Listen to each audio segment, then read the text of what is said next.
coming up on The Echo, I'll have an exclusive interview with Coach Logan of the women's basketball team.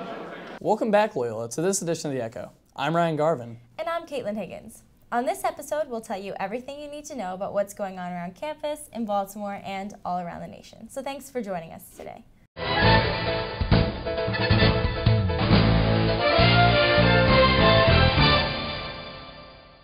As the holiday season begins, please, Loyola, remember to be generous to those in need.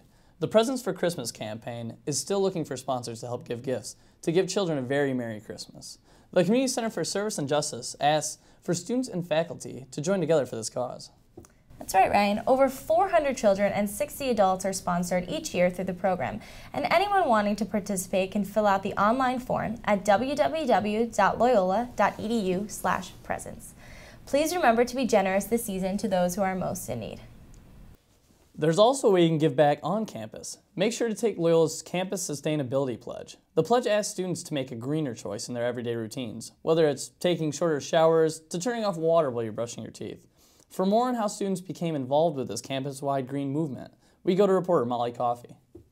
Hey Loyola, Molly Coffey here reporting for The Echo. I'm out on the quad today where members of the Loyola community are getting kids to sign up for their Campus Sustainability Photo Pledge. The Sustainability Photo Pledge is an opportunity for students and faculty members to come pick up one of the pledges that we have. They're just tips and ideas for them to do to make a habitual change in how they live their lives to be more sustainable. And they take it and we take a picture of them with it, and it can be included in our sustainability plan for the school.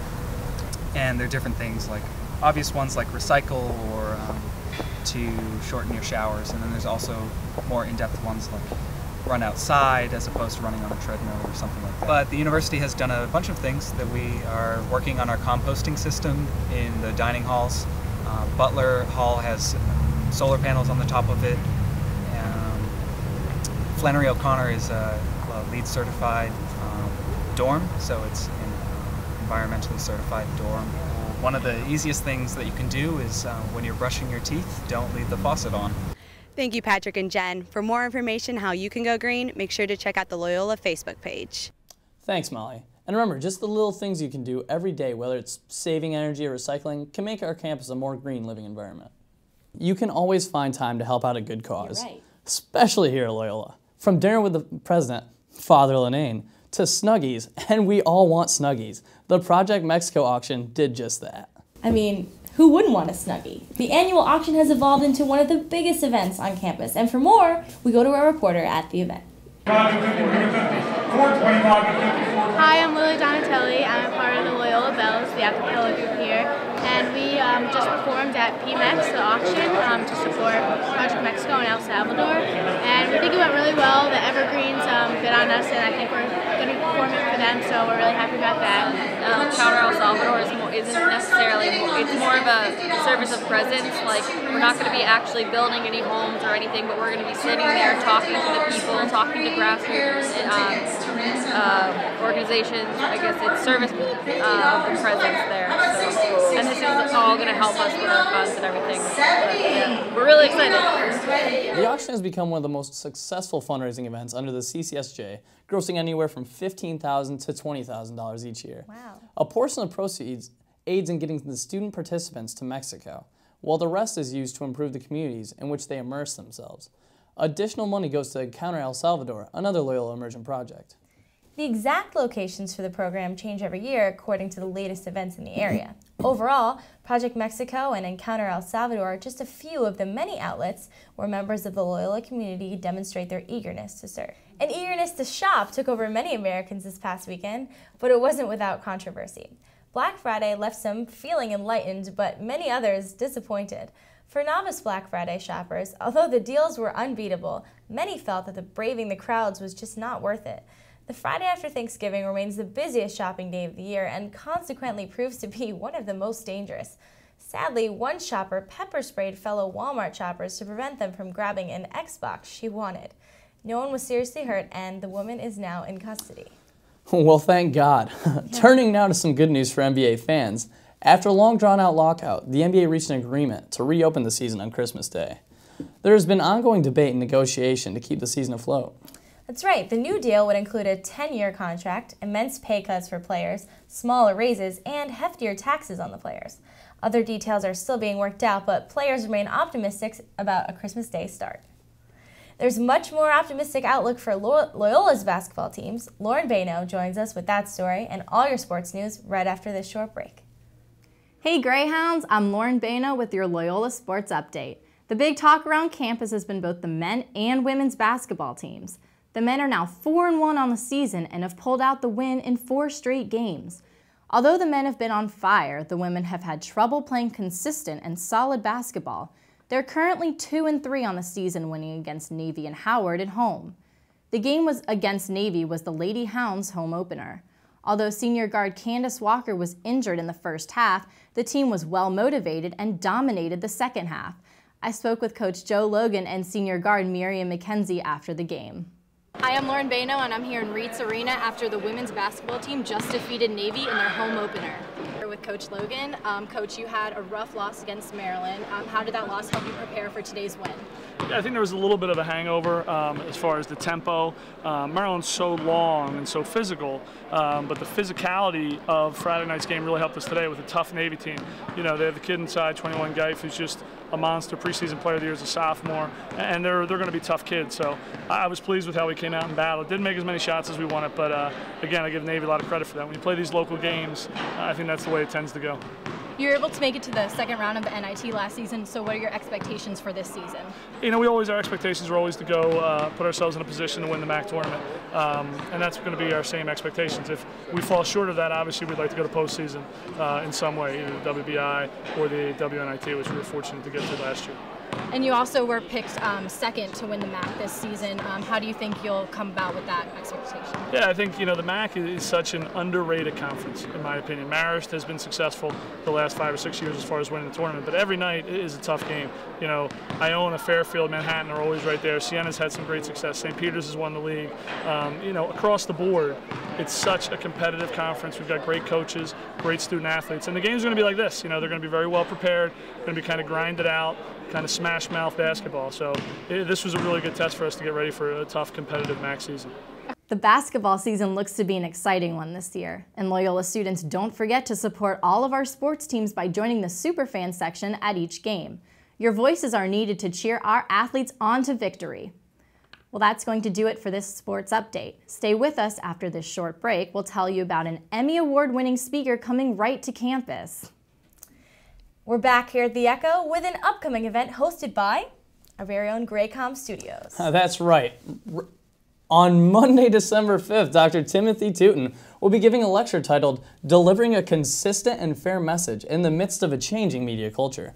Dr. Tootin Sr. is an Emmy Award-winning television journalist with more than 35 years of experience. I mean, that's a lot of experience. My God, that's experience.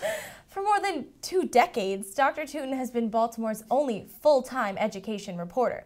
Aside from his reporting duties in WBAL-TV, Dr. Tootin also has been an affiliate professor at Loyola University for the past 11 years, so for 11 years you've probably seen him walking around the quad. Oh man, that's something to see. Students of every major, especially communications, that's these guys, do not want to miss this exciting speech. I'm not going to miss it. I'm not going to either. That sounds fun. I'm going to have to check it out, but Ryan, wait, where does it start and what time? Oh God, you don't know? Dr. Tootin will be speaking December 5th in the College Center's 4th floor programming room. All right, I got it. It's at 7 p.m. I'll be there. We'll both be there. Loyola sophomores, don't forget about the weekend retreat, Road Trip. This sophomore retreat focuses on gaining guidance and discovering a purpose for your life. Reporter Don Proto has our story. This is Don Proto reporting from the Echo. I'm here at Sophomore Initiatives to find out more information about Road Trip. Road Trip is a 3-day retreat that happens January 13 to 15, 2012, right before the start of the spring semester. And it's a retreat for sophomore students, 45 sophomores, focusing on vocational discernment. And so what that means is essentially trying to figure out what you're going to do with your life. I mean, as a sophomore, you have to decide what you're going to major in, or you're going to go abroad. You're faced with a lot of really big questions, and accordingly faced with really big decisions. And so Road Trip is an experience designed to help you figure those things out. Road Trip is an opportunity to basically learn about discernment, specifically vocational discernment, but you get tools to add to your toolkit, I guess, to help you figure out exactly what you want to do and what you're good at and what you enjoy. Why should sophomores come on road trip? Well, there are so many reasons. And as a former sophomore who went on a road trip when I was a student, I can say that one, it's probably one of the most fun weekends you will ever have at Loyola. Two, you meet some of the best and most authentic people you'll ever meet. I think it's very rare that you have an opportunity to just really be yourself and be genuine and meet other people who are just as interested as you are in being real. On road trip, you focus on vocational discernment, you work on learning about the 3 key questions and the 3 ways of being, and you also just have a really great time. You get to know a lot of awesome people, a lot of awesome staff, faculty members, and seniors and juniors that are leading you as compasses and atlases. That's really what road trip's about. It's about authenticity. It's about being true to yourself. It's about finding your place here at Loyola, figuring out what you want to do with your life in a way that really capitalizes on your gifts and talents, as well as the things that feel right for you as an individual. Don't forget, sophomores, make sure you sign up for a road trip. It'll be happening January 13th to the 15th. Reporting from the Echo, I'm Dom Proto. Back to the studio. Thanks, Dom. If you'd like more information on the retreat, be sure to stop by the Office of Sophomore Initiatives in Seton Court. Loyola students displayed their talents recently at the Loyola Rising event. The event focuses on the art of poetry and allows students to share their poetic works. Reporter Grace Goldoni has the story. Hi, I'm Grace Goldoni, here reporting for The Echo. Today we're here at McGuire Hall at the Loyola Rising Poetry Festival event. Tonight, we're seeing not only poets, but also lots of artists with their own music performing on stage. It's their 3rd year doing it and should be a very exciting event. I'm here with Dave at the Loyola Rising Poetry Festival event. He just performed, he just got off stage.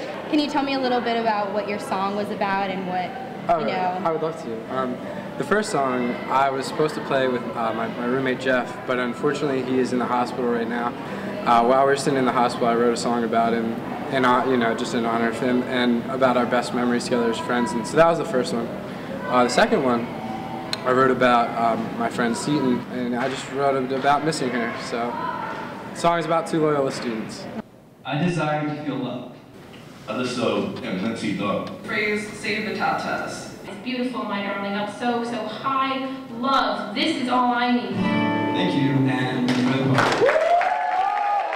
Wow, Loyola has some talented artists. This is Grace Goldoni reporting for The Echo. Now back to the studio.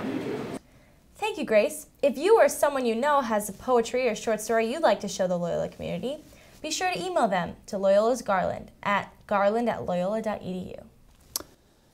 As the semester winds down and the stress of finals quickly approaches, why not take a break and relax with some unique music to celebrate the season? That sounds great to me, Ryan. The Chordbusters Holiday Concert is coming up soon, and our Allison Nuara has an inside look with one of the groups making beautiful music without any instruments. This is Allison Nuara reporting for The Echo. Tonight, for those of you who don't know who the Bells are, you're going to get an inside look about what the organization is all about. I'm Tally Nefarian, and I'm the president of Bells for this year. Okay. The Bells are Loyola's only female a cappella group, and we, a cappella meaning that we arrange our own music and we teach our own music. We have 1 soloist typically and 1 person doing percussion, like drums in the background, and the rest of us each take a background part that you'd normally hear in the song. As long as I can stay in the middle of it all, it's nobody's fault, but I'm so low. There we go. Bells like to do a lot of events around campus. We sing at Relay for Life Kickoff, 2 meet and eats, and we auction ourselves off at PMEX. We try to kind of dabble in everything. Chordbusters is a concert that we have 2 times a year. The Bells and the Chimes both sing at it. We each prepare about 10 songs, and we do a skit at the beginning. This year, this semester, our concert is December 2nd and 3rd, and you can buy your tickets November 30th at the box office outside of McManus Theater.